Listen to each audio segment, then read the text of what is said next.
You said you'd wake up early, but snoozed the alarm. You promised to hit the gym, but tomorrow never came.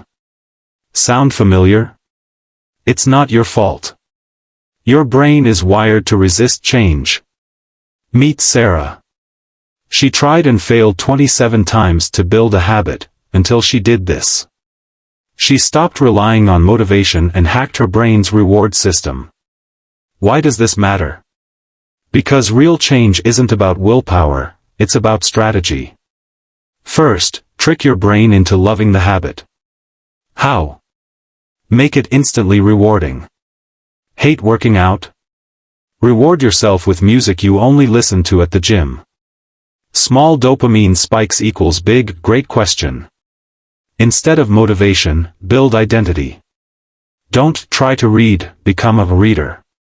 The moment you attach change to who you are, failure isn't an option. Want lasting change? Reward the habit. Reinvent your identity. And watch your life transform.